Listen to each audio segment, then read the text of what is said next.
With me today, I have Jennifer Heng from Singapore. Welcome, Jennifer. Hi, Letitia. Thank you for your time. And Jennifer is a part of our series of Disruptive City Women, and she's in a chapter of the book that is coming out and that you can purchase and read. Now, Jennifer's in this book because she is passionate about disrupting the spirit of death, I guess, the issue of death, particularly abortion in the city of Singapore. Let me just read a bit of her bio to you. She's a mother, an author and a speaker. She's the director of Safe Place in Singapore, an initiative to empower women and families with unsupported pregnancies and to make life-giving choices.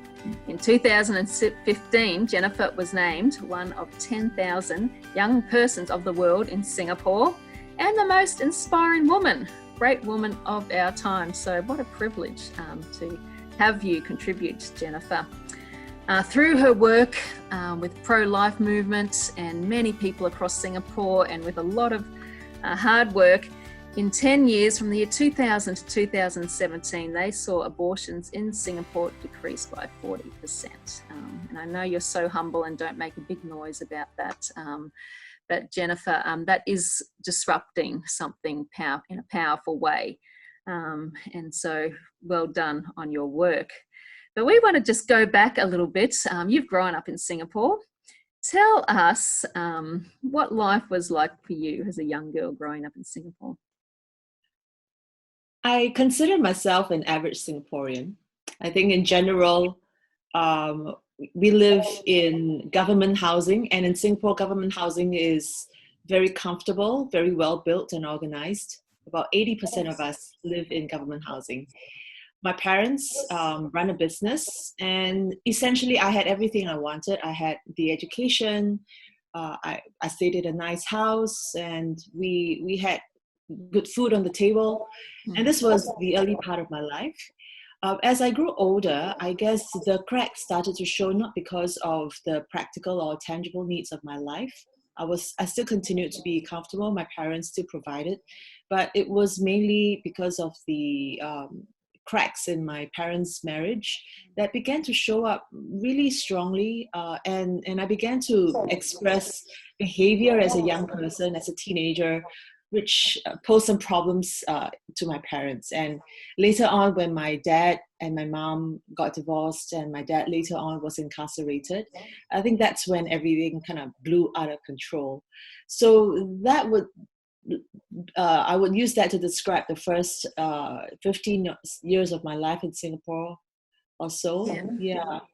Now, I mean, for us who aren't in Asian cultures, but from what I've learnt over the years, appearance and performance is really important, isn't it? And especially education. So when that begins to crack, everything does, doesn't it? Yeah. In Singapore, we have an excellent education system, but not everyone can comply and flow with it at the same level. So you tend to have a lot of pressure, both internally and externally, to perform. And we're all kind of sucked into that system. And so if we don't match up, we do feel very often like a failure. And that creates a lot of stress, both in the person as well as with your family and with your relationships with everyone. Yeah, absolutely. I like to ask each woman that I've been interviewing, what dreams did you have for your life? I mean, in that system of having to work so hard and perform, did you have room to have a dream for your life? You know, I don't think I am unique in this, but as a kid, my dreams were what my parents said I should be. And they wanted me to be a lawyer or a doctor. Mm-hmm. And I embraced those dreams because I thought those were the right dreams, you know. Yeah. And it wasn't until I became a teenager that I realized, obviously, that those things were not what I wanted to be, but I didn't know what I wanted to do. So I basically did not have an idea of what my dreams were as a young person. Yeah. No, it's well, and maybe most people don't have an idea either. My dad wanted me to be his secretary, but Lord, that never happened. But you've written your own book, actually, and I mean, yeah, which I got to read on a plane flight last year, which is very compelling, just your own journey, because the wheels really fell off when you found yourself pregnant as an unwed mother, and you had an abortion yourself as well. And yeah, that just led you into a whole nother journey, and probably is the main passion of what you're doing today, because there's so much silence around the issue of abortion in Singapore. Yeah. Why is that? Why does no one talk about it? Oh my, it's so complex, Letitia. I mean, it's both local and global. It's both personal and societal. I think one of the key reasons abortion is not talked about is because the victims and the perpetrators in this issue are very enmeshed. So in general, even as we discuss the issue of abortion, we can't really agree who the victims are. Yeah. So some people will say the victims are the unborn babies, and some will say it's the women, and some may even say the men are the victims. Some may say the moms are the perpetrators or the men are the perpetrators. And so we can't even agree who the victims and perpetrators are. And so we can't get to the root of the problem. And the other thing is there is a huge shroud of secrecy over abortion, because it has been positioned as an act and a decision that is personal, and that no one is supposed to interfere. And so it's a huge wall of secrecy around it. And so no one wants to talk about it. And especially in an Asian culture, where getting pregnant out of wedlock is an absolute no. It's absolutely shameful. And I know that it's like this for most parts of the world, but it's really quite a huge stronghold in Asian cultures. And so when a woman is pregnant out of wedlock, it is like the most horrible thing that she could ever do. Yeah. And so families and individuals just want to get rid of the problem as soon as possible. I think that's the intention. So with all this in the background, no one would ever confess that they have had an abortion. And no one wants to talk about it, because it's like something you carry to your grave. Yeah. And you probably certainly wouldn't go to the church for help. Is that correct? Well, I think a lot of it could be a misunderstanding, could be a wrong perception. Yeah. I wouldn't say that all churches would be great places to go for help, but I wouldn't say too that churches are all bad. Yeah, you know? Absolutely.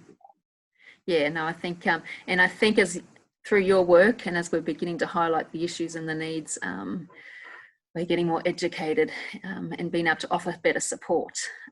Yeah, absolutely. So when I first started out in this work, I focused on solutions, because I felt it was so important not to just chant slogans or write angry letters to the press about the ills of abortion and why it's wrong. I mean, I think there's a place for that. Yeah. But I don't find that provides real solutions for people or our society. And I feel very, very strongly that the church in particular needs to be an expert in providing solutions, because we have a creative God, we have a good God. And he was very hands-on, right? He's the incarnation. And so with that principle, I believe strongly that if we want to speak about this issue, we need also to have the solutions. And so in my little way, I decided that I was going to start a work to help the pregnant moms who are in need. Mm-hmm. And through that, I started to bring awareness to the facts of the matter. So, for example, when we look at our statistics in Singapore, the stats show that the majority of abortions are done by married women. And that was a huge shock for people whom I told. They all thought that this was an unwed mother issue. And I said, no, married women have been aborting the children for more than 50 years, and they make up the bulk. And secondly, everyone thought that this was a young woman's issue. So they would invite me to talk in youth groups and to their naughty, rebellious teenagers.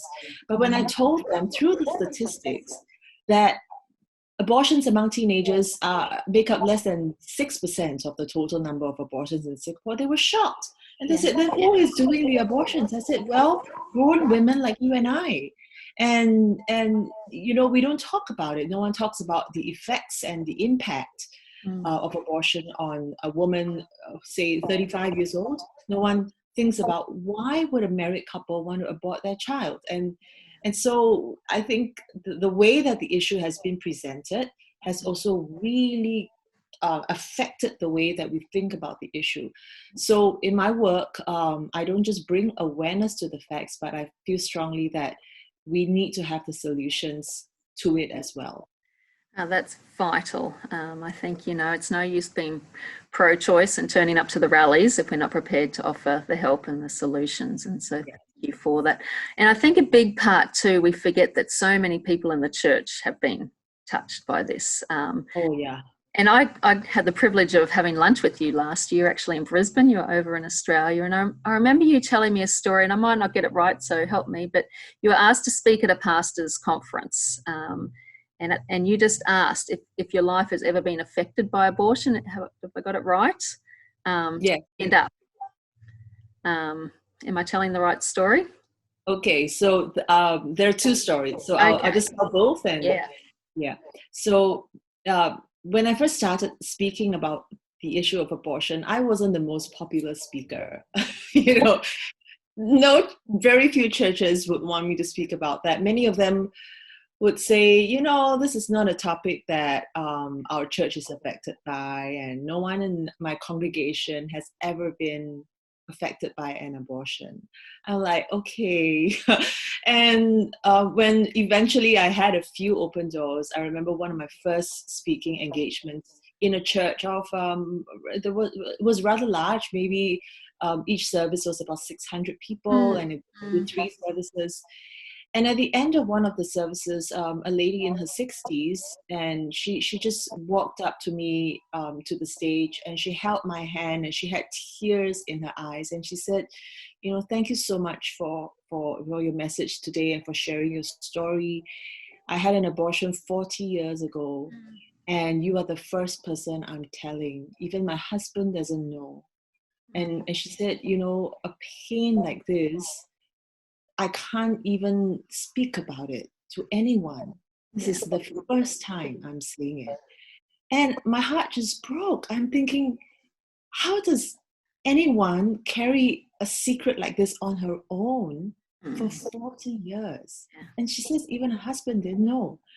And then the other story that you might be referring to was when I was speaking at a pastor's meeting, and when I asked who has been affected by abortion, more than half the people raised their hands. And I realized, of course, in the beginning, I was like, oh, you mean all you guys have had abortions before? But later on, I realized that those who raised their hands were also those who said, I just found out that my parents wanted to abort me. Yeah. So there was a group like that. And there was another group that said, I had a relative or a close friend who was touched by abortion, and I didn't stop her.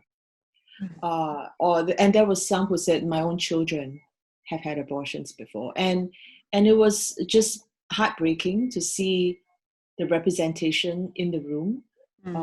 These were the shepherds of our land, and they were hurting.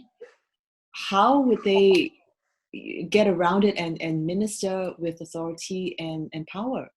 So that was that was a rude awakening for all of us. It is. And I think, again, it's easy to point the finger at the church being silent on this at times, but it is quite often, you don't know what people are carrying and what the leaders are carrying, their own shame. And so you tend to skirt around the issues of shame in your life.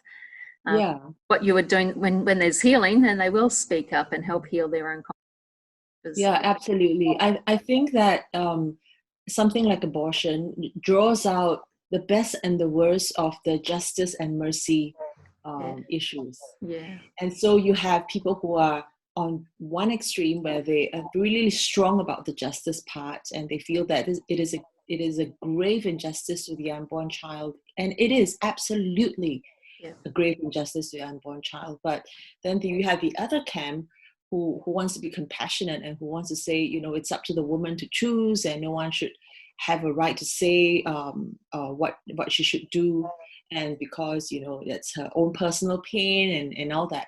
I think when we are extremists in this way, it at the end of the day, it doesn't help anyone, and it ends up even hurting more people. So within the church, I see that quite obviously too. And I think my contribution to this discussion would be to remind people that the Lord's instruction in Micah 6:8, where this reference comes from, is that we have to walk humbly before the Lord. And that is the only way we will know if we are extremists in our views or in our behavior. And are we too, into justice, or are we too into compassion? Yeah. To be really honest, we'll need to kind of balance that back and forth over time. So, yeah. Yeah. No, that's fantastic. You run your own organisation, but there's many pro-life organisations across Singapore. What's the population of Singapore? We're about 5.5 million. Yeah, so it's a for fairly the entire big country. Yeah. So what have you, it's vital that we unite together, that all the pro-life movements unite, and you've done well at that. Like what is the key to? Yeah. So in Singapore, we have a really small community of people who would identify themselves as pro-life. Mm-hmm. And I stay away from that term because I feel that calling myself pro-life perhaps associates myself unnecessarily with a political discussion, which I don't enjoy being in. Okay. And and so it's a very small handful of people who are in this work, and they do it in different ways.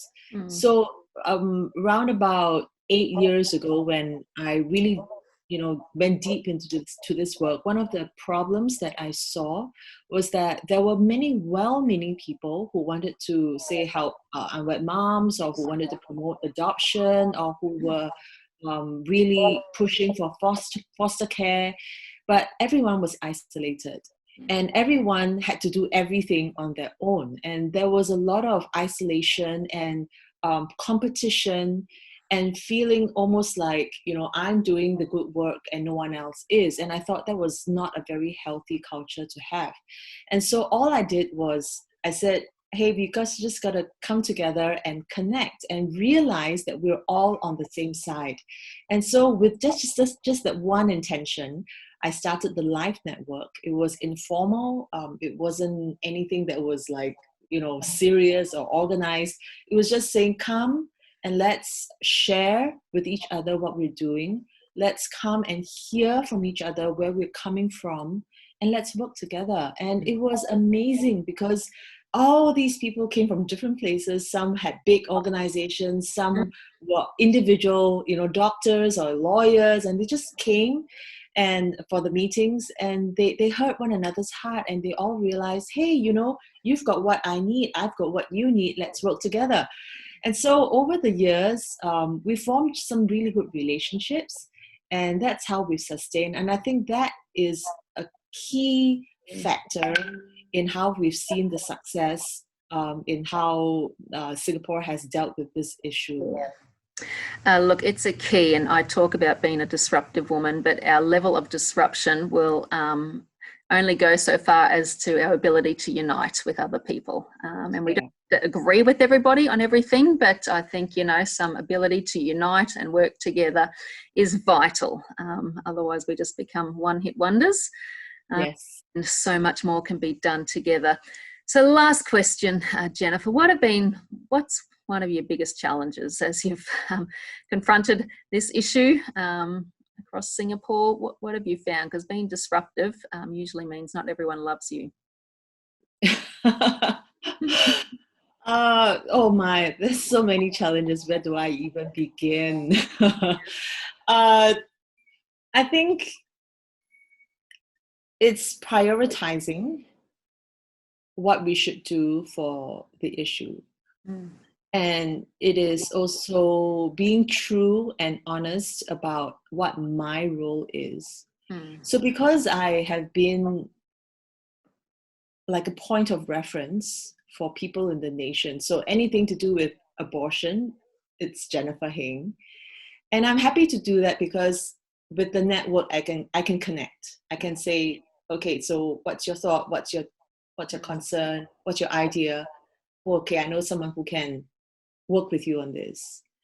But I need to ensure that I am functioning well in my role. And I think that the key role that God has placed in my heart is really to be the visionary and to be the champion and to be the spokesperson, not to be the one writing laws or, counseling people all the time. And, even though I do little bits of that all the time. So that's one of my challenges. And that is prioritizing in the midst of all the needs around me. No, well, I appreciate your heart in that because, it does take wisdom. And I know you're a great woman of prayer, and prayer has certainly been a huge factor in what you've done in flattening the curve, as we say these days.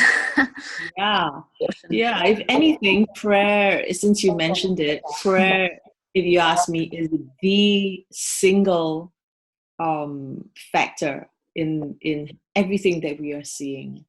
I don't ever do anything without first ensuring that it is covered in prayer. And whether in good times or bad, sometimes we feel like we're successful in a certain thing, or sometimes we feel like we failed miserably in another thing. But we always come back to prayer, and that's so vital. Yeah. So what's the name of the book you've written again? Walking Out of Secret Shame. Great. So a powerful story of your own journey, which is important. So grab a hold of that. But also we want to encourage people to grab a hold of Disruptive City Women, to read Jennifer's chapter on what she's done, and all the other women as well, and just really be inspired. And I guess we want to embolden and give women courage to step out despite the odds, despite the challenges. But there's darkness, there's oppression over all of our cities, and it's our responsibility to be a part of that and to know our gifts and our roles that we play, as you've mentioned so well. So thank you, Jennifer. Hopefully we'll see you again sometime soon. Yes. On the other side. God. Yes.